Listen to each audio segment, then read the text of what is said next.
saya baru dikritik oleh anggota DPR ya bahwa hati-hati, jangan sewenang-wenang, kira-kira begitu. Tahun 2016 sampai 2021, lebih dari 30% kasus korupsi di sektor pendidikan ini terjadi di sekolah. Apalagi kalau ditarik ke atas, ya, sampai pemerintah kota, provinsi, kementerian, dan lain-lain. Backingnya pasti lebih kuat lagi.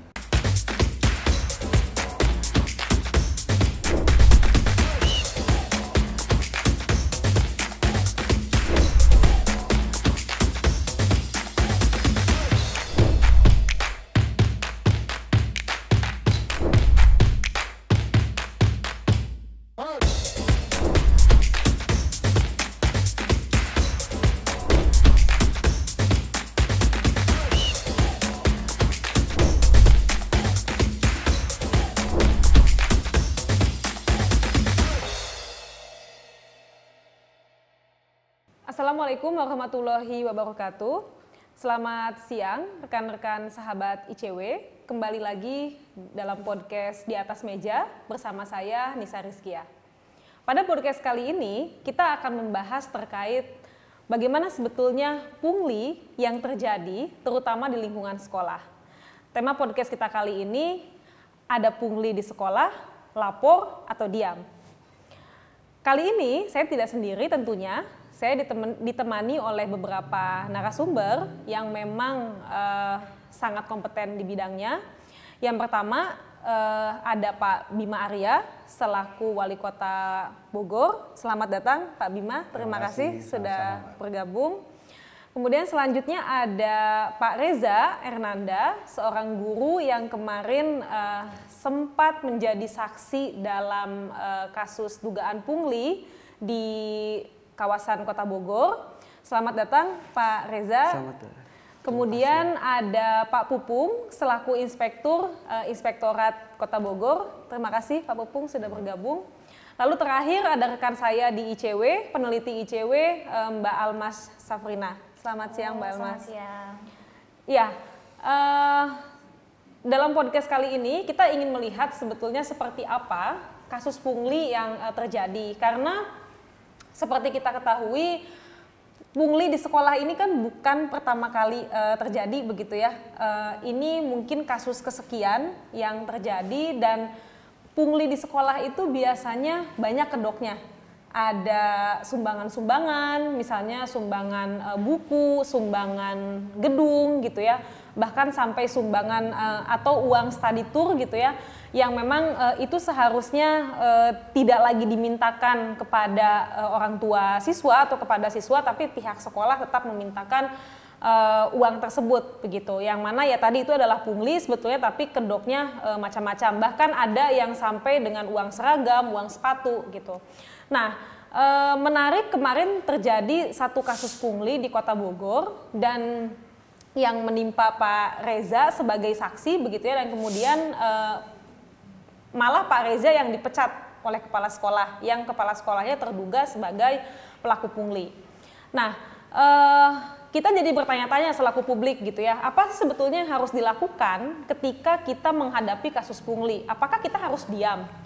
Padahal dalam pemberantasan korupsi seharusnya kita juga dituntut masyarakat untuk speak up, masyarakat untuk bicara. Tapi lagi-lagi di satu sisi kalau kita bicara, bagaimana dengan keamanan kita sebagai pelapor misalnya, atau keamanan kita sebagai saksi? Itu yang juga masih sepertinya di kita belum ada regulasinya, ada peraturannya perlindungan terhadap saksi dan korban, tapi sepertinya belum maksimal diimplementasikan. Nah, lalu hal lainnya, jadi apa sebetulnya yang bisa kita lakukan ketika kita melihat ada pungli di sekitar kita, tidak hanya di sekolah gitu ya, karena pungli ini kan banyak terjadi di berbagai sektor. Pungli ya banyak dilakukan begitu. Bahkan dalam catatan tren korupsi ICW, pungli juga menjadi salah satu modus korupsi yang banyak dilakukan. Nah, saya mau langsung ke Pak Reza begitu ya untuk membuka podcast kita hari ini. Pak Reza mungkin bisa bercerita bagaimana kemarin kronologinya ketika Pak Reza kemudian pada akhirnya dipecat oleh kepala sekolah gitu ya, dan kemudian Pak Bima akhirnya datang ke sekolah dan Pak Reza bisa kembali gitu ya. Tapi sebelum ke sana awalnya seperti apa begitu sampai akhirnya terjadi pemecatan oleh kepala sekolah. Silakan Pak Reza. Baik, Pak Bima mohon izin. Pak Bima. Jadi atas dasarnya ini didasari oleh adanya laporan masyarakat yang di laporannya itu ke pemerintahan Kota Bogor ini. Nah, oleh pemerintahan ini diproseslah sehingga ada pemanggilan dari inspektorat untuk dimintai keterangan. Pemanggilannya itu salah satunya saya yang dipanggil. Saya dihubungi oleh salah satu seseorang dari Inspektorat Kota Bogor untuk dimintai keterangan pada tanggal 8 Agustus 2023.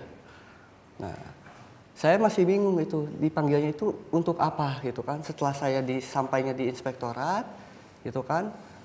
Setelah proses pemanggilannya selesai, proses dimintai keterangannya selesai, Inspektorat memberikan informasi bahwa sekolah saya terdapat indikasi ataupun dugaan pelanggaran dalam pelaksanaan PPDB seperti itu.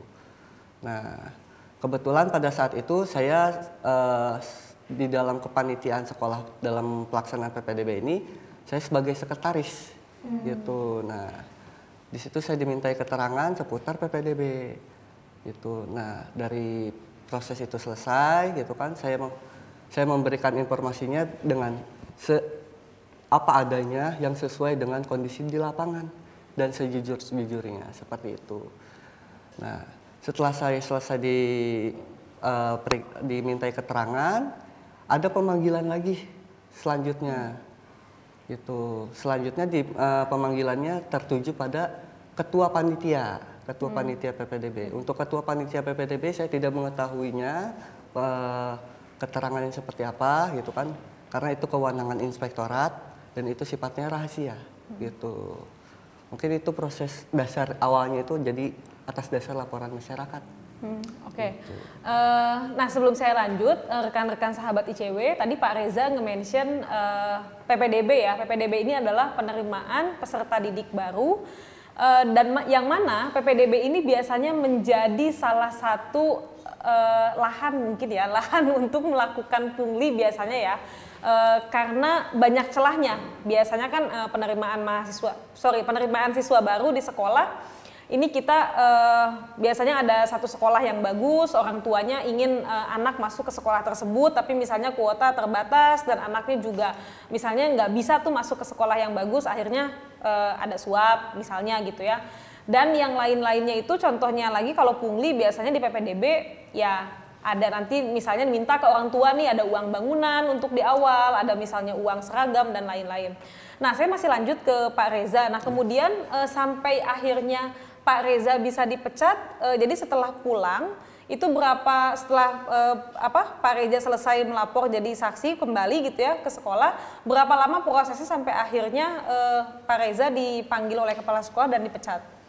Pemanggilan saya oleh inspektorat itu kan pada tanggal 8 Agustus 2023. Saya diberikan surat pemberhentian oleh kepala sekolah itu pada tanggal 12 September.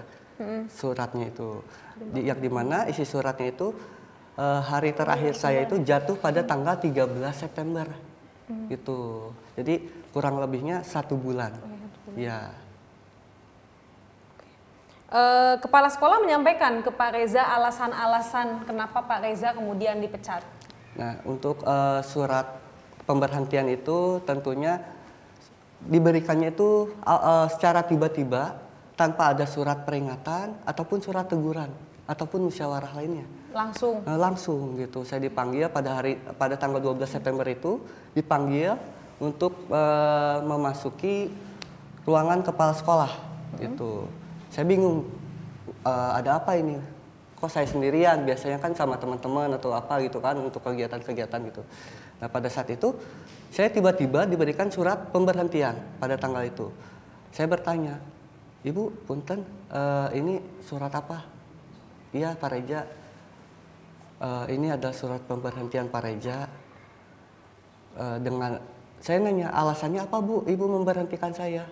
Kalau secara lisan, seingat saya itu, beliau mengatakan bahwa sayalah yang salah satu keterlibatan dalam pelaporan peristiwa ini. Gitu, secara lisan. Namun, secara tertulis ada 2 alasan yang tertulis dalam surat pemberhentian tersebut. Yang pertama itu kurang lebihnya mengambil data pribadi. Yang kedua, saya tidak lagi memiliki loyalitas, integritas, dan kepatuhan terhadap pimpinan kepala sekolah. Itu alasannya. Oke. Ya, menarik ya. Jadi karena Pak Reza ini disangka melaporkan kepala sekolah, akhirnya kepala sekolahnya mengatakan bahwa Pak Reza tidak punya loyalitas, tidak berintegritas, sampai dikatakan tidak berintegritas begitu ya. Nah, ini ya apa ya? Jadi sesuatu yang ironi gitu ya. Jadi ironis karena kepala sekolahnya yang melakukan kesalahan, tapi Pak Reza yang dituduh tidak berintegritas. Oke, makasih Pak Reza. Nanti saya lanjut lagi ke Pak Reza. Saya mau geser ke Pak Bima Arya. Pak Bima mungkin boleh cerita gitu ya, apakah sebetulnya pemecatan pada akhirnya kan kepala sekolah ini dipecat. Apakah pemecatan ini memang didasarkan karena betul-betul kepala sekolah ini melakukan pungli atau karena ada hal yang lainnya? Awalnya kan karena banyak kasus di PPDB tahun ini, kita buka jalur aduan khusus pungli. Nah, dari situ masuk dan saya minta Pak Inspektur untuk menindaklanjuti semua. Nah, saya minta laporannya secara reguler mana saja gitu. Masuklah laporan bahwa ada kasus yang sedang didalami di DC Ciberem. Itu saya pantau dan kemudian bahkan sudah ada hasil BAP-nya. Ternyata ibu kepala sekolah ini terindikasi dan sudah mengakui menerima gratifikasi atau pemberian di luar jalur PPDB. Saya kunjungi sekolah itu untuk menanyakan langsung, diakui oleh ibu itu, kemudian saya juga membaca saat itu memang ada persoalan kepemimpinan di situ. Kepemimpinan yang nggak efektif lah setelah saya dialog dengan Pak Reza dan teman-teman guru di situ. Nah, saat itu saya minta inspektorat untuk memproses saja pemberian sanksi karena kan sudah terbukti. Nah, namun kemudian beberapa hari setelah itu baru saya mendapatkan laporan bahwa ada pemberhentian Pak Reza ini. Balik lagi saya ke sana dan saya tanya langsung ke kepala sekolahnya. 2 alasan kepala sekolah itu yang saya baca itu, 1 membocorkan data pribadi, yang kedua tidak loyal. Nah, saya konfirmasi lagi ke Pak Reza dan dari pembicaraan saya menyimpulkan bahwa 2 alasan ini nggak ada argumentasinya. Tidak loyal itu nggak jelas ya, loyal pada siapa. Ya, justru di lapangan saya menemukan kepemimpinan yang sangat tidak efektif dan tidak memberikan keteladanan. Ya, banyaklah catatan-catatannya dan bahkan bukan hanya kasus yang PPDB ya, tapi dilaporkan ada hal-hal lain yang kemudian saya minta inspektorat telusuri juga. Ada beberapa yang dilaporkan oleh teman-teman guru gitu. Nah, dari situ saya minta inspektorat dan dinas pendidikan untuk memproses saja sesuai aturan. Kalau terbukti berarti masuknya adalah sanksi. Sanksinya apa? Ya sanksi untuk diberhentikan begitu dan bahkan didemosi atau diturunkan. Nah, itu saya sampaikan ke kepala sekolah seperti itu. Dan karena saya melihat Pak Reza ini guru yang baik, yang dicintai oleh anak-anak karena waktu itu anak-anak juga ramai dan juga termasuk orang tua anak-anak. Saya minta ibu kepala sekolah untuk membatalkan saat itu juga supaya Pak Reza bisa terus lanjut mengajar karena kan juga wali kelas saat itu. Karena yang penting itu belajar harus terus jalan, jangan sampai terganggu. Nah, saat itu dilakukan perubahan oleh kepala sekolah hari itu juga sehingga Pak Reza ini tidak jadi diberhentikan. Dan ya sebetulnya bukan karena Pak Reza diberhentikan oleh kepala sekolah maka saya memberhentikan kepala sekolah. Memang dari awal ya sudah terbukti ya diberhentikan. Ada atau tidaknya kasus Pak Reza pasti akan diberhentikan. Pasti akan diberhentikan. Oke. Dan tidak cukup diberhentikan kepala sekolah, harus dipindahkan karena sudah tidak efektif lagi ada lingkungan sekolah itu. Nah, ini menarik karena Pak Bima tadi mengulang-ulang terkait dengan kepemimpinan yang tidak efektif. Mungkin boleh di-share nggak Pak, seperti apa sebetulnya kepemimpinan yang tidak efektif ini yang dilakukan oleh Ibu Kepala Sekolah gitu? Bentuknya seperti apa sehingga dirasa kepemimpinannya tidak lagi menjadi kepemimpinan yang efektif dan tidak memberikan teladan? Iya, kepala sekolah itu mengayomi ya. Iya. Jadi artinya keberadaannya di sekolah itu setiap hari itu penting. Dilaporkan bahwa agak jarang kepala sekolah itu di sekolah. Ya bahkan kalau upacara juga nggak ikut. Ya kan harusnya kalau namanya kepala sekolah ya upacara ya panas-panasan sama-sama lah di situ gitu. Itu satu. Kemudian ada beberapa yang dilaporkan juga terkait dengan renovasi ruangan kepala sekolah gitu ya. Kemudian bagaimana kepala sekolah merekrut secara tidak prosedural ya, ada tenaga guru yang direkrut ya, tetapi agak membingungkan prosedurnya. Saya lihat ini tidak tertib administrasi, kepemimpinan juga tidak mengayomi gitu. Dan ya kalau sudah semua guru-guru menyampaikan hal yang sama, ya berarti ada sesuatu. Ya tuh. Ya. Oke, makasih Pak Bima. Saya masih mau lanjut. Tadi Pak Bima juga sempat nge-mention banyak pungli begitu ya dalam PPDB di Kota Bogor.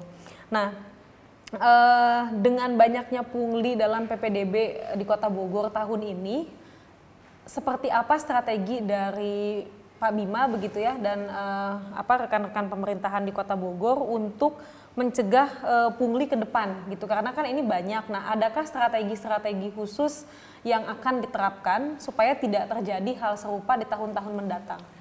Sebetulnya kita semua tahu ya bahwa ini terjadi di mana-mana. Iya, dan ini kan masih berulang ibarat kan? gunung es. Iya. Ada Ciberem ini di atas, yang lainnya banyak. Ya. Yang paling penting itu adalah semua paham sebetulnya batasan pungli itu di mana. Karena seringkali ada wilayah yang dianggap abu-abu. Pak, ini kan sudah sepakat. Pak, ini kan dibutuhkan gitu. Jadi yang paling penting sekarang semuanya paham, guru, kepala sekolah, komite sekolah, siswa gitu, bahwa ini pungli, ini bukan pungli. Nanti Pak Inspektorat bisa menambahkan gitu ya. Ini paling penting gitu. Jadi kalau sudah tahu bahwa itu pungli, jangan. Tapi kalau misalnya itu dilakukan atas dasar kebutuhan, betul-betul ada dasar hukumnya, kesepakatan, nggak ada yang keberatan dan tidak diwajibkan, itu bisa misalnya. Itu yang paling pertama. Nah, poin kedua yang paling penting adalah semua harus berani melapor. Yes. Harus berani melapor. Karena kalau sistem, Mbak Nisa, itu apa aja bisa diakalin. Sebagus apapun bisa. Tapi di lapangan kan nanti bisa tercium. Ya, manipulasi, penyelewengan atau apa. Dan semua harus berani. Sebetulnya kan kasus Pak Reza ini kemudian membukakan banyak hal, banyak japri, banyak yang masuk aduan. Kita juga sama, tapi kita bahkan dicuekin, tapi kita bahkan dimutasi dan lain-lain begitu ya. Nah, akhirnya nggak berani speak up. Jadi menurut saya kasus Pak Reza ini penting untuk kita backup, untuk kita lindungi sama-sama. Supaya yang berikutnya nggak takut-takut lagi untuk lapor. Nah, kalau semua berani ngelapor, maka si pelaku pungli itu akan berhitung. Nggak akan semena-mena gitu. Jadi buat saya, mau orang bilang apapun, saya baru dikritik oleh anggota DPR ya bahwa hati-hati, jangan sewenang-wenang, kira-kira begitu. Kita ada landasan hukumnya kok. Ya, semuanya ada dari inspektorat kan kita pastikan semuanya sesuai dengan prosedur begitu ya. Jadi mau seperti apapun kita akan tuntaskan ini. Dan kita nggak sendiri, saya komunikasi dengan Kapolres, Kajari, kemudian Pak Dandim, Pak Danrem, kemarin kita rapat khusus, Pak Reza, saya bilang ini harus kita lindungi sama-sama. Nah, kepolisian sama kejaksaan juga harus satu frekuensi. Nah, kemarin memang ketika saya bilang saya jamin bahwa Pak Reza ini dilindungi, kemudian besoknya muncullah agak rame, Pak Reza kenapa dipanggil? Nah, kemarin juga kami klarifikasi ke Pak Kapolres dan Ibu Kajari, memang ini bagian dari kepedulian mereka terhadap kasus ini. Ya, karena begitu kasus ini sudah naik ke publik, maka APH akan memberikan atensi gitu. Jadi sebetulnya bukan ini dikriminalisasi, tapi lebih kepada eh, mereka ingin tahu kenapa Bu Kepala Sekolah memberhentikan Pak Reza. Gitu. Jadi yang dipanggil juga Ibu Kepala Sekolahnya. Jadi saya jamin sebetulnya kami APH semuanya ini melindungi hak-hak dari Pak Reza dan teman-teman yang lain untuk memberikan laporan. Ya. Oke, saya sebetulnya masih punya pertanyaan untuk Pak Bima, tapi saya mau ke Pak Pupung dulu ya. Nah, Pak Pupung mungkin boleh cerita gitu ya, sebetulnya seperti apa di inspektorat, apakah terkait dengan pungli ini adakah pengaduan, membuka kanal khusus misalnya, pengaduan dari masyarakat, ataukah bentuknya seperti apa yang dilakukan sehingga kasus, memang tadi kan ada, kalau Pak Reza bilang ada pengaduan nih dari masyarakat, nah apakah itu ada kanal khusus ataukah memang berdasarkan awalnya penelusuran dulu atau seperti apa? Jadi memang terkait dengan pengaduan pungutan yang terjadi di sekolah-sekolah ini, pemerintah kota sudah membuka nomor khusus aduan WA yang di share oleh Pak Wali. Kemudian juga kami juga ada aplikasi Sibadra, sistem aduan yang notifikasinya itu masuk ke kami. Semua aduan kami tindak lanjuti, kemudian kami lakukan klarifikasi. Nah, itu juga kami pilah apakah di dalam aduannya itu betul-betul memang berdasarkan fakta atau hanya sebatas curcol, curhat. Itu dia kan banyak juga kadang-kadang yang suka ada yang banyak curhat. Nah, seperti itu. Kita lakukan klarifikasi untuk yang di SDC Barim 1, kemudian juga bukan hanya Pak Reza yang kita minta keterangan, ya ada beberapa pihak juga termasuk kepala sekolah yang pada kesimpulannya yang bersangkutan kepala sekolah itu mengakui bahwa dia menerima di luar PPDB, kemudian juga dia menerima uang dari orang tua siswa yang diterima di luar PPDB itu. Jadi memang kita lakukan tindak lanjut dari hasil pengaduan-pengaduan yang masuk. Dan memang pengaduan ini kita tindak lanjuti prosesnya dilakukan klarifikasi terlebih dahulu, gitu kan. Jadi ketika memang ada indikasi, kemudian ditemukan bukti awal, baru kita telusuri lagi. Dan kemudian juga perlu disampaikan bahwa terkait dengan batasan pungli itu seperti apa sih, gitu. Sebenarnya di dalam regulasinya itu ada dua yang mendasari, yaitu Permendikbud 44 tahun 2012 tentang sumbangan dan bantuan pendidikan pada satuan pendidikan, dan satu lagi Permendikbud 75 tahun 2016 tentang komite sekolah. Di dua regulasi itu sudah jelas-jelas mendefinisikan apa itu sumbangan, apa itu bantuan, dan apa itu pungutan. Jadi ketika namanya itu sumbangan, itu diperbolehkan saja, gitu kan. Jadi bukan kedok seperti yang tadi disampaikan, sebetulnya bukan berkedok sih. Yang terjadi itu adalah seperti yang Pak Wali katakan, ada di area abu-abu dengan berdasarkan kesepakatan. Nah, kemudian terjadilah pungutan. Jadi kita melihat dari kriteria dari sumbangan itu sendiri bahwa sumbangan itu adalah bentuk bantuan yang diberikan oleh masyarakat atau orang tua siswa secara sukarela. Artinya besarannya tidak ditentukan, jangka waktunya juga tidak ditentukan, boleh kapan saja. Kemudian untuk pungutan itu sudah jelas kriterianya. Yang pertama, besarannya itu ditentukan. Kemudian jangka waktunya, batas pembayaran, tanggal setiap tanggal berapa itu harus dibayar. Kemudian juga nominal yang diwajibkan, itu wajib itu harus dilakukan. Yang terjadi sekarang ini adalah banyak itu tadi berdasarkan kesepakatan. Kita sepakat dengan para orang tua siswa bahwa akan ada acara perpisahan, kebutuhan biaya 1 juta. Oke, bapak-bapak dan ibu-ibu, kita ini kan ya supaya untuk meringankan sebulannya itu jadi 250.000 selama 4 bulan. Itu masuk kategori pungutan, itu nggak boleh. Gitu. Karena sudah clear di dua regulasi itu disebutkan bahwa pihak sekolah tidak boleh melakukan pungutan terhadap orang tua siswa atau siswa itu sendiri. Dan komite sekolah dilarang melakukan pungutan. Jadi sama-sama nggak boleh. Jadi apapun alasannya, pungutan itu nggak boleh. Gitu. Kemudian terkait dengan masalah sumbangan itu sendiri, dalam hal penggalangan dananya, pihak komite sekolah juga tidak bisa hanya berdasarkan kesepakatan. Dia harus membuat proposal yang diketahui oleh kepala sekolah. Jadi tidak ada alasan juga ketika ada pungutan sumbangan yang terjadi di sekolah itu kepala sekolah tidak mengetahui gitu. Jadi itu di sekolah, dan yang juga saat ini terjadi adalah tidak transparannya penggunaan dana itu gitu. Karena dari beberapa laporan yang masuk juga di IG-nya Pak Wali juga banyak sekali menanyakan itu uang yang kemarin dikasih itu penggunaannya untuk apa saja sih gitu. Padahal dalam Permendikbud 75 tahun 2016 disebutkan bahwa komite sekolah atau pihak sekolah wajib melaporkan penggunaan anggaran itu minimal 1 semester sekali kepada orang tua siswa. Jadi artinya ketika memang regulasi ini dilaksanakan secara konsisten, saya pikir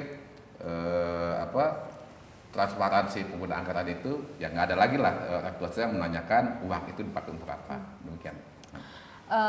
Ya, makasih Pak Pupung. Saya masih lanjut. Tadi terkait dengan pungli ini kan area abu-abu ya. Kita kan agak bingung nih kalau bilang ini sumbangan, tapi kok wajib gitu kan, kayak ya dipaksa harus gitu kan. Nah ini jatuhnya pungli apa enggak gitu. Mungkin case-nya itu banyak juga orang tua siswa yang belum paham gitu ya. Atau bahkan gurunya sendiri juga mungkin masih bingung nih ini pungli apa bukan gitu. Karena waktu itu saya pernah memang bukan guru ya Pak, case-nya di ASN gitu ya, kepala desa di salah satu daerah di Nusa Tenggara Timur. Para kepala desa ini juga masih kebingungan membedakan, memang bukan dalam konteks pungli ya, tapi kebingungan membedakan antara suap dan gratifikasi. Lalu misalnya kalau diberi oleh masyarakat, apakah itu juga termasuk korupsi atau tidak? Nah, saya curiga apakah juga ini guru-guru mengalami hal yang serupa gitu di sekolah. Nah, apakah dari inspektorat sendiri Pak, adakah sosialisasi misalnya untuk ke sekolah-sekolah gitu ya, tadi menjelaskan bagaimana sebetulnya batasan-batasan terkait pungli pernah dilakukan atau tidak, dan berapa banyak kasus pungli yang ditindak dalam setahun gitu? Kalau berbicara apakah inspektorat melakukan sosialisasi, saya pikir kita berbicara ke pemerintah kota. Jadi bukan hanya inspektorat, tetapi juga dari dinas, kemudian Satgas Saber Pungli Kota juga melakukan sosialisasi itu ke semua sekolah. Kami bekerja sama dengan Dinas Pendidikan juga ada agenda di awal tahun kami juga melakukan kegiatan sosialisasi. Kemudian di beberapa kegiatan yang dilaksanakan oleh Dinas Pendidikan yang mengumpulkan para kepala sekolah, kami juga bisa masuk seperti itu. Selain itu juga dari Satgas Saber Pungli Kota Bogor itu juga masuk ke sekolah-sekolah, termasuk juga ya Pak Wali memasang banner gitu kan di layar dan sebagainya, termasuk nomor aduan. Jadi artinya upaya mensosialisasikan itu kita sudah lakukan. Betul. Kalau boleh saya menambahkan, boleh. Ya jujur menurut saya kurang sosialisasinya. Harusnya bisa lebih masif dan melalui investigasi. Ya, jadi harusnya memang ada kasus-kasus yang terungkap, laporan yang ditindaklanjuti gitu ya. Bagi kami ini evaluasi. Bagi inspektorat, dinas pendidikan, semua ini evaluasi. Makanya penting sekali kasus-kasus ini tuntas, ini penting. Ya, karena ini mempengaruhi akan menjadi presiden ke depan akan ya. Presiden. Kalau ini nggak selesai ya semakin orang tuh takut ya Pak untuk lapor gitu. Betul gitu. Dan ini belum selesai karena kan saya digugat balik. Nanti Pak Bima boleh cerita soal digugat balik ya. Tapi saya tadi satu pertanyaan lagi sama Pak Pupung.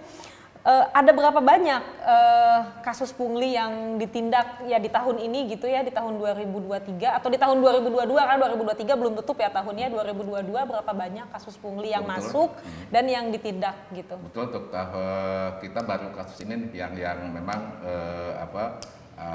ada indikasi pungli, tapi kalau untuk laporan banyak Bu.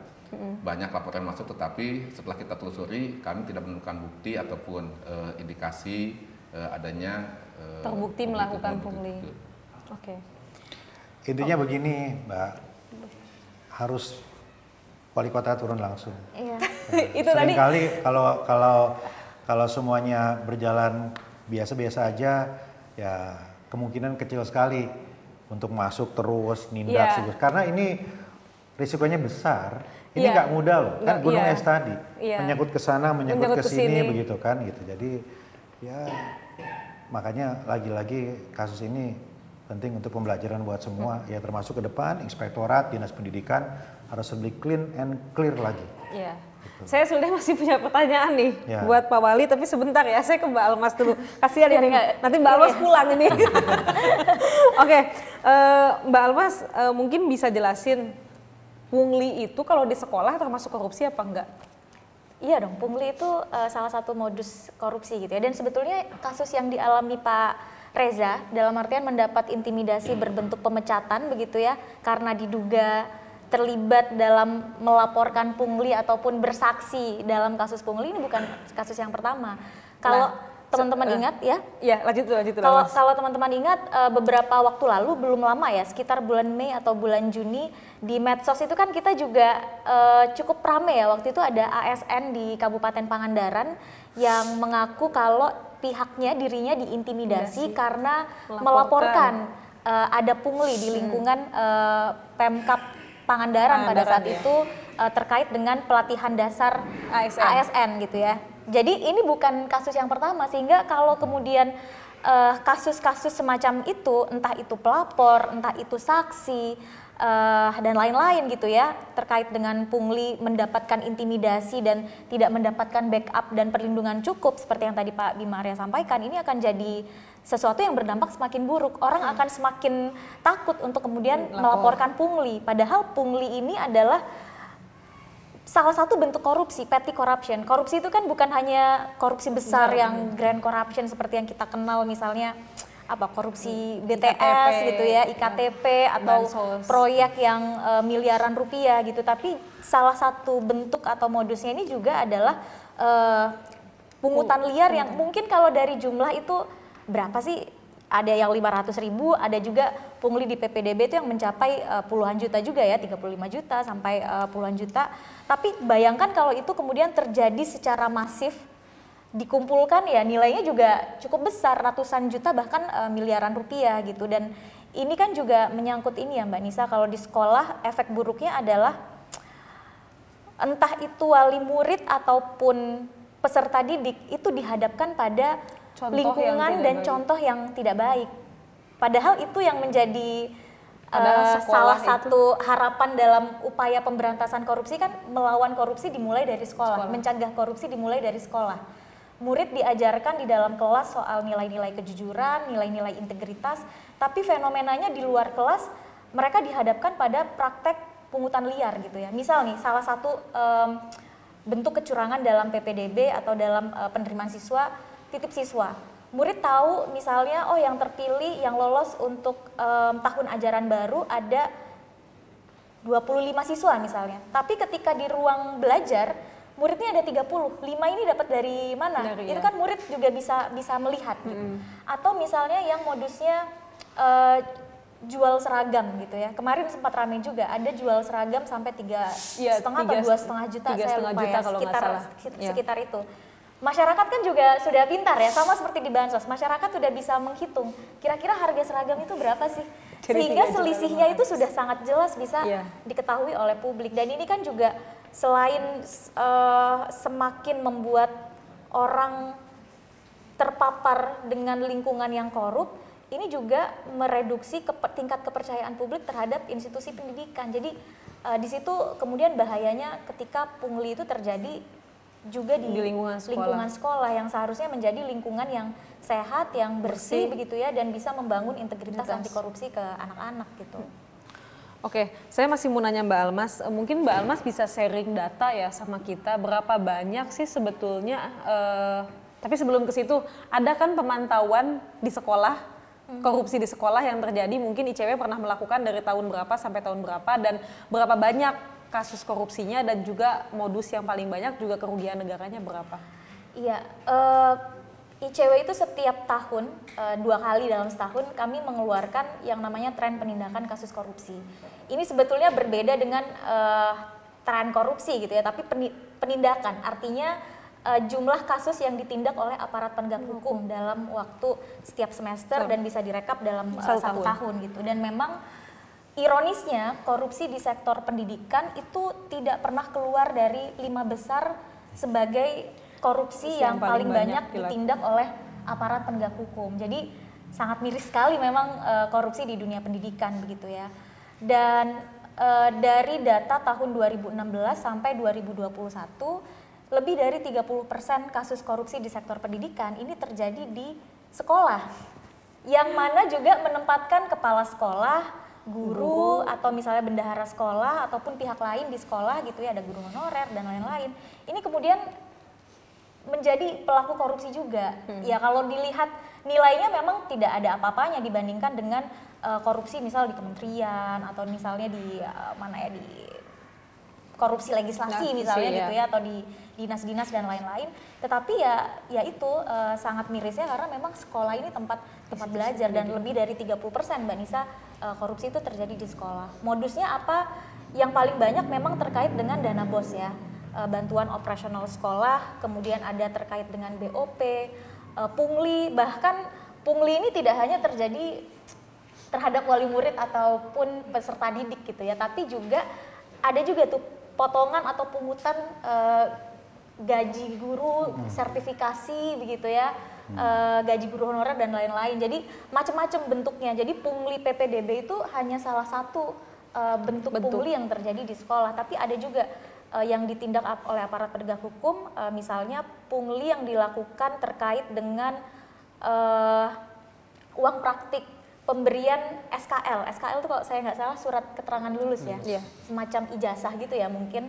Itu ada sampai ditindak oleh aparat penegak hukum sebagai salah satu tindak pidana korupsi. Jadi ya memang tidak hanya di sekolah ya, kita juga harus mengkritik korupsi sektor pendidikan juga banyak terjadi misalnya di level dinas pendidikan atau uang-uang pendidikan yang juga dikelola oleh kelompok masyarakat, yayasan dan lain-lain. Jadi ada cukup banyak kasusnya di situ, 30%-nya terjadi di sekolah. Kalau di dinas itu biasanya ya ini ya pembangunan infrastruktur, pengadaan, entah itu pengadaan yang berbentuk bangunan fisik ataupun non fisik itu juga tidak luput dari ancaman korupsi ternyata. Jadi kalau sekarang itu di Undang-Undang Sisdiknas memang anggaran pendidikan minimal 20% itu nggak betul-betul jadi untuk membangun pendidikan kita yang lebih baik, lebih layak begitu ya. Tapi juga bocornya itu di mana-mana. Saya rasa ini yang juga harus terus kita highlight ke depan ya, harus kita advokasi ke depan. Oke, makasih Mbak Almas. Saya kembali ke Pak Wali. Pak Bima, nah saya mau nanya tadi ada statement Pak Bima terkait dengan semua harus berani melapor. Tapi ini menarik kasusnya. Kalau saya lihat pungli itu kan pasti banyak, hampir di semua daerah gitu ya terjadi, nggak cuma di Bogor aja. Tapi yang membedakan mungkin kalau di Bogor karena tadi seperti statementnya Pak Wali Kotanya harus gerak, Wali Kotanya harus gerak gitu ya, harus turun langsung.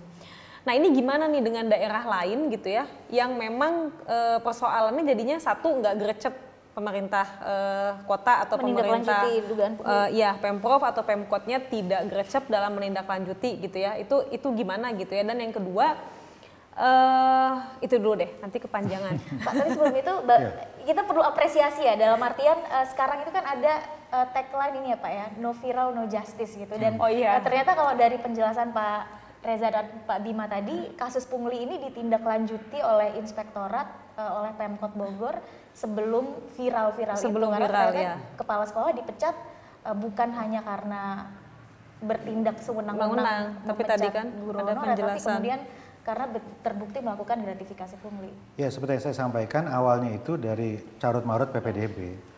Kan kita bisa membaca ya dari DM yang masuk, Japri lewat WA, komen Instagram. Ya, kebanyakan sih masuknya bukan ke jalur resmi, komen Instagram begitu. Saya bilang, wah ini ada sesuatu nih, ada sesuatu. Makanya kemudian kita dalami di situ, gitu. Tapi begini Mbak, ini juga kan bagian edukasi untuk bisa membuat warga paham mana masuk kategori pungli. Yang sekarang lagi ramai itu adalah ekstrakurikuler. Karena banyak kemudian orang tua yang japri ke saya, Pak Wali, ini kalau pramuka kita diminta ini masuk pungli atau enggak gitu. Pak, ini kayaknya perlu, tapi menurut saya enggak. Pak, ini kita diminta bayar sekian, tapi setelah kita hitung-hitung kayaknya cuma habisnya 50.000 deh. Padahal kitanya 150.000. Sisanya kemana? Itu yang saya maksudkan, ini penting. Bukan saja supaya orang seperti Pak Reza terus berani ngelapor, tapi membuat wali-wali murid yang lain itu bisa lebih kritis gitu kan, bisa membedakan itu. Nah, kemudian ini ada satu SMP yang sekarang kita dalami, diminta untuk ekstrakurikuler sekian, ada sisanya dan terindikasi sisanya itu ya disimpan untuk kebutuhan lain gitu kan. Sementara penggunaannya kan nggak transparan. Nah, ini edukasi, tapi memang kita harus betul-betul memastikan bagaimana penyelesaiannya. Mana yang masuk ranah pidana sebagai sanksi, mana yang masuk ranah pembelajaran dan peringatan gitu. Dan memang inspektorat juga yang terbatas. Bapak Inspektor berapa anggotanya? 35, sedangkan untuk yang khusus penanganan investigasi itu 8.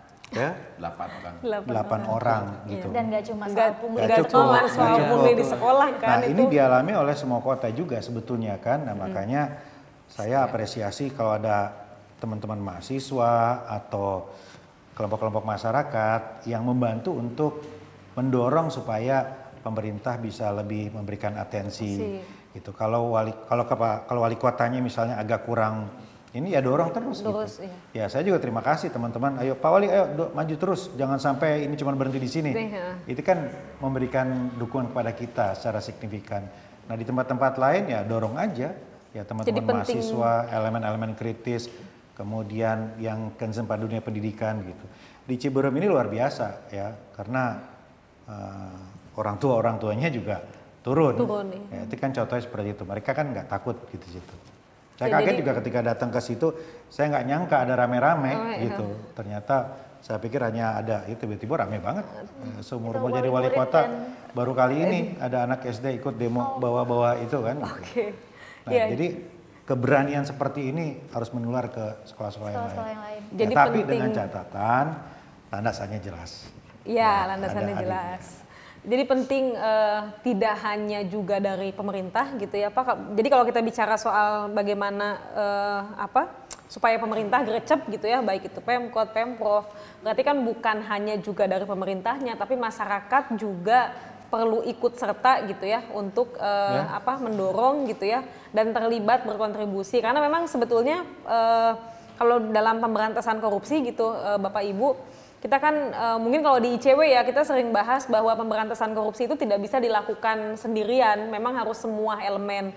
Ya ini terbukti gitu ya dalam kasus pungli yang sekarang sedang ditindaklanjuti ya tidak hanya apalagi tadi dari inspektorat ya orangnya hanya sedikit, hanya 35 ya Pak ya. 35 sedangkan yang diurus oleh inspektorat tidak hanya pungli di sekolah. Jadi memang penting turut serta peran masyarakat begitu ya untuk berkontribusi dalam pencegahan atau pemberantasan korupsi gitu. Nah, tapi saya mau lanjut ke Pak Reza. Pak Reza, selain kejadian Pak Reza sempat dipecat, karena kan sekarang udah enggak ya, sempat dipecat gitu ya. Ada nggak intimidasi lain yang dialami? Karena kan pemecatan juga sebetulnya termasuk bentuk intimidasi. Tapi ada tidak bentuk intimidasi lain yang dialami oleh Pak Reza kalau boleh di-share setelah mengalami kejadian ini ya, menjadi saksi dalam kasus pungli? Saya rasa selain pemecatan itu tidak ada. Nggak ada lagi. Tidak ada. Oke. Tapi kan pemecatan itu cukup membuat Pak Reza kaget. Iya, makanya kan itu saya tiba-tiba kan kaget ya. Betul. Nah, oke. Ini kan makanya tadi saya mau siapa dulu ya? Ke Pak Wali apa ke Almas ya? Saya ke Almas dulu deh. Ini gimana nih Mbak Almas? Tapi ini benar nih nggak ada ini. Nggak ada ancaman-ancaman. Betul Pak, tidak ada sebelum-sebelumnya. Atau setelahnya nggak ada juga? Setelahnya tidak ada juga. Nggak ada, Ya. barangkali tiba-tiba ada yang ketok-ketok pintu gitu, dibuka pintunya nggak ada gitu. Mungkin dari setelahnya itu mungkin hanya miskonsepsi saja. Jadi ada suatu peristiwa, satu hari itu saya berangkat ke sekolah. Di sekolah itu ada pengawas itu, pengawas sekolah ya? pengawas sekolah mengajak saya untuk ke dinas, gitu, untuk menemui bidang SD. Ini hanya miskonsepsi, ternyata miskomunikasi saja gitu. Gitu. Okay. Nah, itu kan dasarnya itu untuk ke dinas menemui kabit SD. Tapi setelah di dinas itu malah tiba-tiba diajak ke kejaksaan tanpa surat pemanggilan seperti itu. Nah di situ miskomunikasi saja di situ. Yeah. Kalau nggak salah saat itu ada ya surat pemanggilannya ada. Surat pemanggilannya saya nggak apa ada ya kalau nggak salah. Saya sempat lihat tuh ada surat pemanggilan. pemanggilannya sebetulnya. Dan ternyata Cuman mungkin ibu kepala sekolahnya pun dipanggil. Oke. Ya. Oke. Nah, tapi ya alhamdulillah ya kalau memang tidak ada intimidasi lain yang dialami oleh Pak Reza, tapi kan pemecatan juga itu adalah bentuk intimidasi yang dialami Pak Reza. Ya tadi kan sempat dirugikan dengan dipecat, belum juga Oh iya, shock. ada satu keingetan. Iya? Oke. Ada intimidasi dari pihak kepolisian. Pak Bima, ada intimidasi dari pihak kepolisian, Kamtibnas. Itu bentuknya menemui seperti saya gitu. Menemui tujuannya? saya. Dia atas dasar perintah Dari ibu kepala sekolah. Oke. Lalu dia ngapain gitu? Ngomong Masa ibu kepala sekolah memerintah Kamtibmas. Iya. Kamtibnas. Sakti banget ibu. Iya, makanya itu kan. Saya juga bingung gitu kan ini. Perintahnya apa katanya? bilangnya Gitu. apa sih Kamtibnas ya? Nah ini kita baru tahu. Iya, Oke. gitu. Jadi kurang lebihnya ada ucapan bahwa saya itu bisa kena undang-undang ITE. Oh, Gitu. jadi menyampaikan ya perpanjangan. Iya. Bisa gitu ya perpanjangan kepala Tapi, sekolah. tapi sebetulnya begini ya, yang tidak jelas sebetulnya argumen bahwa Pak Reza ini melaporkan. Iya. Karena laporan itu kan kita terima dari publik. Dari publik, Nggak iya, ada. nggak ada, iya, dan Nggak nggak ada. tahu Jadi, siapa pelapornya. mencemarkan nama baiknya dari mana? Dari mana, iya. Nggak ada, nggak Nggak ada. langsung gitu Iya. kan. Itu semua dari sistem yang masuk ke Dari- kita. iya. Kita menindaklanjuti itu bukan karena laporan dari Pak Reza. Pak Reza dipanggilkan bukan sebagai pelapor, Iya, sebagai tetapi saksi. sebagai sekretaris Panitia PPDB. Panitia Iya. PPDB. Untuk gitu. dimintai keterangan Iya. kan, iya. Iya. Iya. Jadi agak jauh itu soal ITE dan lain-lain. Nggak nyambung ya gitu, Nggak. karena memang bukan Pak Reza yang melaporkan, itu ada di sistem di inspektorat yang memang itu datangnya dari masyarakat gitu. Tapi apapun bentuk intimidasinya ya misal logikanya pemerintah kota atau inspektorat sudah membuka kanal, artinya kan secara tidak langsung juga mengajak masyarakat untuk ayo lapor pungli gitu kan, ayo Iya. laporkan apabila ada segala Ada, bentuk iya. kecurangan, sehingga kalaupun entah memang Pak Reza melaporkan atau tidak, ya seharusnya tidak ada itu bentuk intimidasi karena memang kanalnya tersedia. Justru orang-orang yang melaporkan dugaan atau segala bentuk kecurangan itu patut diapresiasi karena membantu pemerintah sebetulnya untuk membongkar Iya. adanya pungli itu. Tapi kan posisinya Mbak Almas di kita itu sepertinya nggak begitu. Karena kejadiannya tidak hanya di Iya. Pak Reza begitu ya. Mungkin kita sendiri di ICW mengalami hal serupa gitu ya ketika mengadvokasi KPK, undang-undang KPK kemarin, revisi undang-undang KPK kan berapa banyak teman-teman ICW yang diintimidasi gitu ya. Bahkan saya sendiri Gojeknya pesan sendiri gitu, HP-nya aplikasi Gojeknya memesan sendiri tanpa saya pesan gitu. Jadi di kita tuh kayaknya ada beragam bentuk. bentuk sampai akhirnya ya kayak tadi kan di kasus Pak Reza tetap ada intimidasi. Nah, yang ingin saya tanya mungkinnya ini nanti boleh Pak Pupung, boleh Pak Wali, boleh Mbak Almas yang menanggapi. Jadi kita itu harusnya gimana sih gitu? Ini ada kecurangan, ada pungli gitu ya, ada indikasi korupsi, tapi mau lapor juga kayaknya nggak ada apa ya? Kita tuh pasti tetap kena intimidasi lah gitu, kecil atau besar skalanya itu pasti ada. Jadi kita kalau melihat seperti ada kecurangan, ada kejanggalan gitu ya, itu apa yang harus dilakukan sebenarnya supaya ya kan nggak enak ya kalau kita dapat intimidasi gitu kan, lumayan lah shock gitu kan, trauma gitu kan. Nah itu seperti apa yang harus dilakukan? Aduh, Pak. ketika kami digugat oleh tim hukumnya Bu Kepala Sekolah, ini kan menggambarkan sesuatu. Iya, karena biasanya gitu Pak, di kasus korupsi juga Iya. koruptor fight back. Ya, ini menggambarkan sesuatu. Dan ini bukan jalan yang mudah. Iya. Itu. Ini dalam level SD loh. SD. Kepala sekolah dengan kewenangan terbatas dan perputaran uang juga terbatas. Apalagi kalau ditarik ke atas. Ya, sampai pemerintah kota, provinsi, kementerian dan lain-lain. Backingnya pasti lebih kuat lagi. Nah, jadi saya kira yang paling penting adalah yang nggak suka korupsi itu harus solid dan sama-sama dan saling percaya. Itu. Oke. Ya karena gini, koruptor aja kompak, Masa kita nggak kompak ya Pak? masa kita nggak kompak? Iya, gitu. betul. Mereka aja sistematis. Iya. Kejahatan yang sistematis itu akan menang melawan kebaikan yang nggak solid. Itu. Oke. Jadi menurut saya itu kuncinya. Ya teman-teman LSM, komunitas, guru, teman-teman mahasiswa, ini harus sama-sama mengatur polanya ya. Kalau nggak kita akan kalah. Kita udah lihat sendiri bagaimana media ini juga bisa disusupi oleh mereka-mereka yang tidak ingin kasus ini tuntas. Gitu. Ya, coba kasus ini aja kita googling kan, mulai ada bahasa-bahasa yang berbeda. Iya. Ya, Tunnya yang udah mempertanyakan langkah-langkah pemerintah kota dan lain-lain begitu ya. Dan ujung-ujungnya kemana? Kalau kami kan bisa membaca begitu. Nah, jadi yang penting itu yang harus kita sama-sama miliki adalah kesamaan frekuensi solid itu menurut saya. Ya, Pak Pupung mungkin atau Mbak Almas? Pak Pupung boleh? Sama dengan Pak Wali. Oke. Nggak mungkin beda sama wali kota. Mungkin izin Pak Wali, Ya.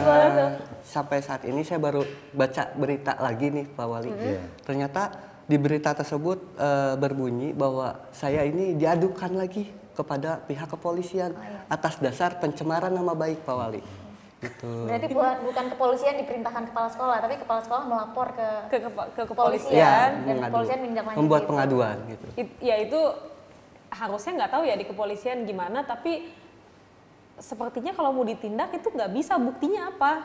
Melakukan pencemaran nama baik, karena kan Udah terbukti juga. iya udah Udah terbukti dan mengakui juga. kita sampai hari ini tidak tahu siapa pelapornya. Yang kita tahu kan itu masyarakat, bukan Pak Reza gitu. Jadi kenapa juga kepala sekolah harus melapor ke kepolisian dengan pencemaran nama baik tadi? Itu ya agak membingungkan ya. Ya berarti ada kepentingan yang terganggu di kasus ini ketika iya. kita bertindak tegas terhadap kepala sekolah. Kan itu jelas. Iya jelas, pasti itu. Karena memang ya dalam kasus-kasus seperti ini, Saya potong sedikit ya. Saya bicara dengan ibu kepala sekolah agak panjang loh. Ibu harus tahu konsekuensinya. Ya, ikuti. Ini langkah-langkah hukum begini. Kami punya kewenangan. Iya Pak itu. Besoknya ternyata menggugat. Ya berarti ada sesuatu di sini di belakang. iya. Mbak Almas? Iya, lapor atau diam ya. Idealnya sih kalau jawaban idealnya tentu saja harusnya melapor gitu ya. Tapi penting juga kita sebagai publik atau siapapun pihak yang mau melaporkan juga berhitung ya. Kira-kira resikonya seperti apa? Menakar resikonya itu seperti apa? Kalau memang kemudian hasil takaran kita itu resikonya sedemikian mengancam, rasanya penting kita untuk membangun jejaring gitu ya, karena seperti yang tadi disampaikan, korupsi ini kan juga Sistematis, kejahatan yang dilakukan terstruktur, masif. Iya, rasanya jarang banget ya ada kasus korupsi yang pelakunya itu betul-betul sendirian gitu. Iya. Dia pasti adalah kejahatan berjamaah. yang kolektif gitu ya. Iya, walaupun berjamaah kayaknya Berjamaah terlalu istilahnya bagus gimana ya? Iya, karena kalau berjamaah Iya, itu sholat. Tapi dilakukan bersama-sama Sama, gitu, sehingga kita juga penting untuk melawan itu dengan bersama-sama, berjejaring. Misalnya nih, mahasiswa mau melaporkan pemotongan beasiswa di kampusnya. Kalau dia lapor sendirian, Abis lah pihak dia. kampus bisa sangat dengan mudah mengintimidasi dia, Iya. entah itu dengan nilai, menahan ijazah gitu ya, atau mengancam beasiswanya dicabut dan lain-lain. Tapi bayangkan kemudian kalau dia membentuk aliansi begitu ya, dia mendata mana aja nih mahasiswa lain yang beasiswanya juga dipotong. Atau misalnya dia juga melapor secara anonim, jadi tidak terbuka begitu ya, atau tidak mempublikasikan di media sosialnya bahwa dia melapor gitu, tapi melapor secara anonim. Dan dalam sistem termasuk yang dibuat inspektorat ya Pak, dan lapor dan lain-lain itu kan juga memungkinkan pelapor untuk melakukan pelaporan secara anonim. Meskipun pelaporan anonim tidak menjamin juga pelapor itu aman gitu ya. Tadi kasus yang di Pangandaran, dia melaporkan pungli yang dia hadapi itu secara anonim, tapi kemudian dibuat suasana di lingkungan tempat dia bekerja, semacam ditanya, ini siapa nih yang ngelapor? Karena dia tidak ingin kemudian teman-temannya tertuduh, akhirnya dia mengaku bahwa dia adalah pelapor gitu ya. Jadi jawaban ideal untuk melapor tadi penting ada kondisi yang lain. Pertama, menakar resikonya, kemudian dari pihak pemerintah, inspektorat ataupun penegak hukum membuka kanal pengaduan yang memang betul-betul menjamin kerahasiaan nama-nama pelapor, atau kalau memungkinkan gitu ya, termasuk pihak-pihak yang dimintai keterangan itu juga dirahasiakan sehingga tidak terdeteksi siapa nih yang diperiksa. Kira-kira keterangan yang disampaikan memberatkan atau meringankan gitu ya, sehingga namanya betul-betul di-keep gitu ya, betul-betul dirahasiakan. Dan juga saya rasa juga penting masyarakat ketika melaporkan dugaan pungli itu dilakukan bersama-sama itu tadi ya, jadi tidak hanya sendiri. Dan sebetulnya terkait dengan pungli PPDB itu sudah jelas sekali larangannya. Ada Permendikbud nomor 1 tahun 2021 yang menyebutkan sekolah negeri ataupun sekolah swasta yang menerima dana BOS dilarang melakukan pungutan terkait dengan penerimaan siswa gitu ya. Bahkan sekolah negeri pun dilarang untuk melakukan penjualan seragam terkait dengan PPDB dan lain-lain. Jadi larangannya sudah ada, kanalnya ada. Masyarakat seharusnya tidak ragu untuk melaporkan dugaan pungli itu. Kalau kemudian ada intimidasi, ya memang rasanya perlu ada backup tadi itu ya, dari lingkungan sekitar ataupun dari pemerintah yang memang berkomitmen untuk memberantas pungli di lingkungannya. Ya, kalau terkait tadi beberapa regulasi yang disampaikan Pak Pupung, disampaikan Mbak Almas, ini juga mungkin masalahnya pemerintah sudah berusaha melakukan, meski tadi kalau dari Pak Wali mungkin memang belum maksimal, tapi di sisi yang lain saya curiga juga jangan-jangan nih di pihak sekolah nggak dibuka lagi tuh regulasi, jadi mereka lupa gitu ya. Akhirnya tidak dibaca, tidak dipahami dengan betul, sehingga akhirnya ya sudahlah, meskipun ada regulasi terkait pungli, ya itu tidak tidak dipahami dengan baik, sehingga pada akhirnya ya itu tetap dilakukan. Selain memang ya bukan hanya soal pemahaman ya, dilakukannya pungli ya pasti itu kan memang tidak mungkin serta-merta itu mendadak dilakukan, pasti kan terencana gitu ya. Oke. Tapi ini Miss, khususnya terkait pungli PPDB ya, ini juga permasalahan sistem ya. Tahun lalu kan juga ada Pak yang di SMKN 5 Bandung atau Jawa Barat yang ada operasi tangkap tangan dari Satgas Saber Pungli ya. Jadi ini adalah persoalan yang tidak hanya hadir tahun ini. Tahun-tahun sebelumnya itu ada, dan kami di ICW juga khawatir kalau kemudian sistemnya juga tidak diintervensi, tidak diperbaiki, ya walaupun ada kanal pengaduan, masyarakat mau melapor dan lain-lain, pungli ini masih akan tetap ada di tahun-tahun ke depan gitu ya, sehingga penting untuk menjawab akar persoalannya. Nah, akar persoalannya apa gitu ya? Pertama, kalau saya rasa yang penting adalah bagaimana pemerintah juga memastikan mutu atau kualitas sekolah itu di Indonesia semakin merata. Oke, kita ada sistem zonasi, tapi juga bagaimana pemerataan mutu sekolah ini untuk menghindari gitu ya, ada orang tua murid atau siswa yang memang ingin masuk ke sekolah tertentu karena mutu atau kualitasnya dinilai lebih bagus sehingga akan berebut di situ, segala macam cara kemudian dijabanin gitu ya, ditempuh, entah itu memberikan uang atau kemudian kan kemarin juga ada yang sampai memanipulasi atau mengganti kakak gitu ya. Dan juga misalnya kalau di Jakarta seperti yang sudah beberapa kali kita bahas, kekurangan sekolah negeri. Ini kan orang pasti akan berebut, sekolah negerinya terbatas, akhirnya berebut tuh masuk ke sekolah negeri. Karena kalau tidak masuk ke sekolah negeri, dia harus masuk ke sekolah swasta yang bayarannya lebih mahal. Iya, dukungan pemerintah ke sekolah swasta kan juga tidak seperti pada di sekolah negeri yang seharusnya gratis ya.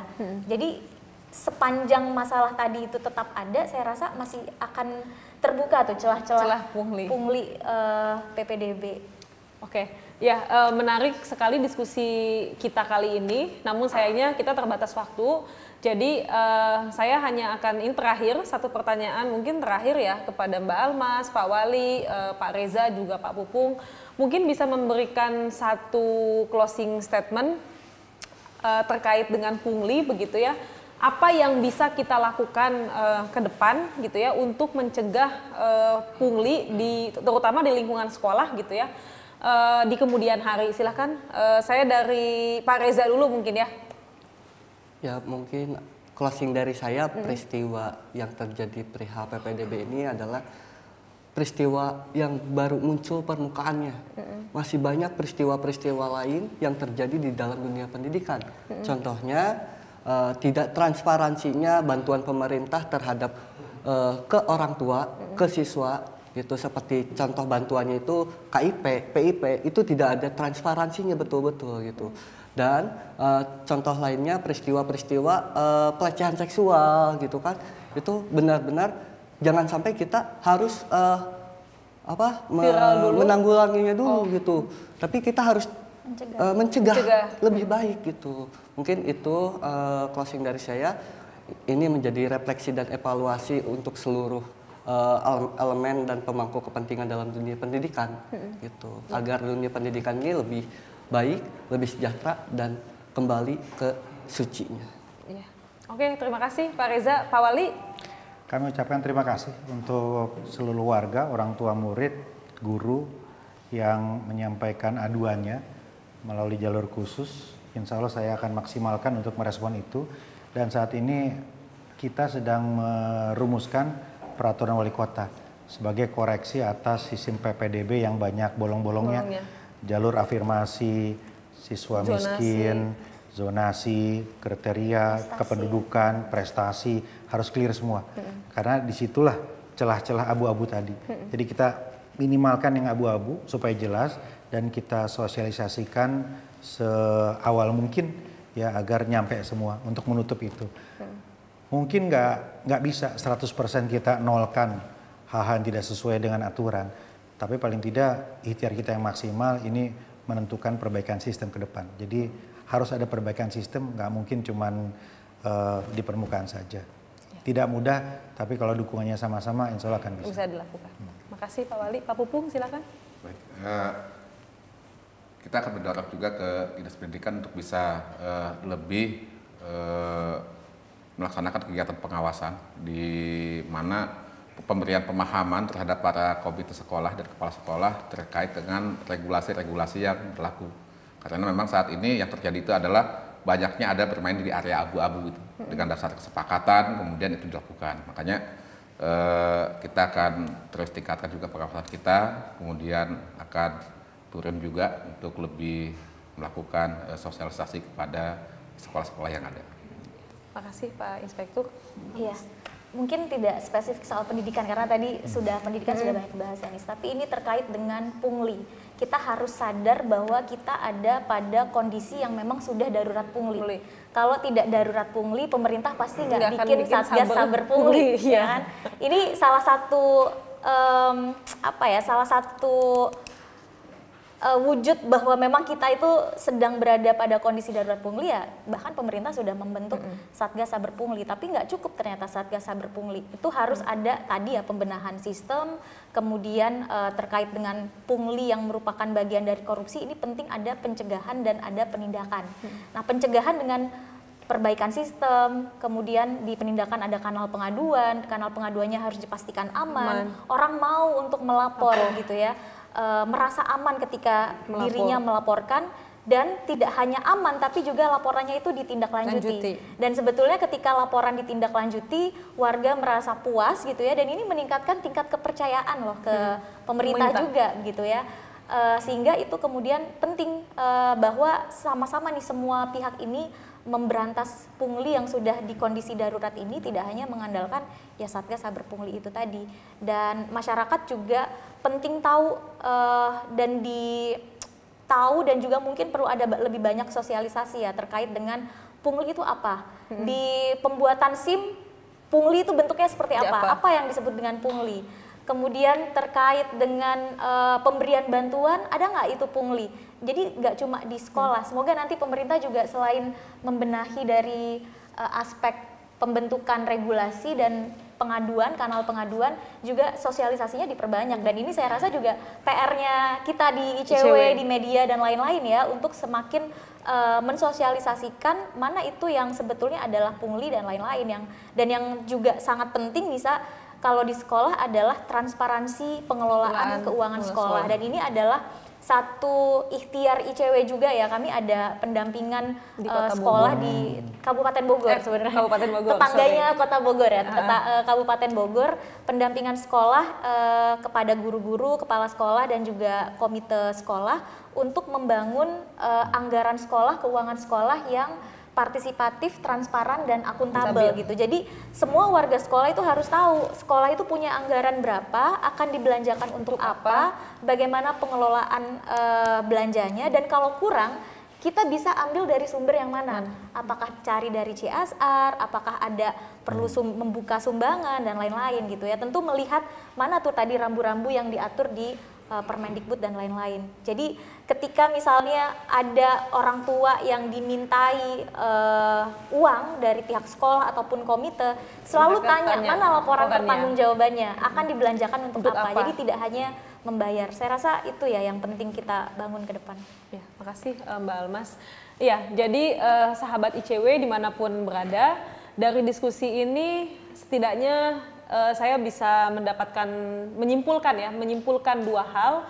Yang pertama, jika kita menemui kasus pungli, terutama di sekolah gitu ya, ataupun di tempat-tempat lainnya, yang harus kita lakukan adalah melapor. Tadi sejalan yang disampaikan oleh Mbak Almas dan Pak Wali, Pak Bima, menyampaikan bahwa kita harus melapor, tapi kita harus berhitung dan membangun jejaring gitu ya, jangan sendiri begitu.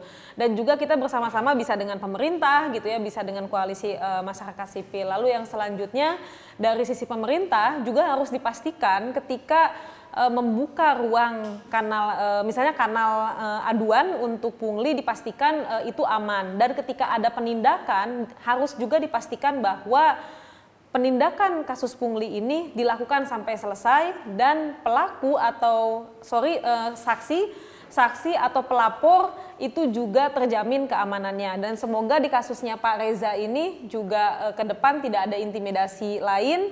Dan tadi yang terkait dengan dilaporkan ke kepolisian, semoga itu tidak ditindaklanjuti begitu ya, karena memang tidak ada buktinya. Dan juga dari pihak pemerintah kota, Pak Wali, Pak Inspektur bisa tetap dan juga jajarannya bisa tetap mendampingi Pak Reza. Juga mungkin nanti ke depan kalau ada guru-guru yang lain. Dan ini adalah contoh baik begitu ya bagi pemerintah kota atau provinsi lainnya untuk mencontoh ya seperti yang dilakukan di Kota Bogor, bagaimana gercep gitu ya, dan tanpa menunggu viral sudah ditindaklanjuti begitu. Nah, sebelum ditutup, sahabat ICW yang baik dan Bapak Ibu narasumber, sedikit bahwa saya ingin menjelaskan kegiatan podcast kita hari ini merupakan rangkaian dari Sekolah Anti Korupsi Guru yang akan dilakukan oleh ICW di bulan Oktober 2023. Jadi ICW punya Sekolah Anti Korupsi Guru, Pak Wali, Pak Inspektur, Pak Reza. Kita pernah buat tahun 2019 dan tahun ini kita buat lagi. Tahun 2019 skalanya nasional, tahun ini kami buat skalanya hanya untuk 3 provinsi, Jawa Barat, DKI Jakarta, dan Banten. Sekarang sedang tahap proses seleksi tahap 2, kemudian seleksi tahap 3 dan nanti langsung pelaksanaan. Kegiatan podcast ini juga tidak terlepas dari berbagai dukungan dari berbagai pihak. Salah satunya ada dari BRI, ada dari Dompet Duafa, dan ada dari Tempo.co yang juga mensponsori kegiatan atau mendukung kegiatan sekolah anti korupsi guru yang akan dilakukan oleh ICW pada Oktober mendatang. Demikian untuk podcast kita kali ini. Sekali lagi saya ucapkan terima kasih banyak kepada Pak Wali, Pak Bima Arya, kepada Pak Reza, kepada Pak Pupung, juga kepada Mbak Almas yang sudah banyak berbagi pada podcast kita kali ini. Semoga nanti kita bisa ketemu lagi di podcast ICW lainnya. Saya ucapkan terima kasih banyak, mohon maaf Apabila ada kesalahan, saya tutup podcastnya. Assalamualaikum warahmatullahi wabarakatuh. Sampai jumpa di podcast selanjutnya.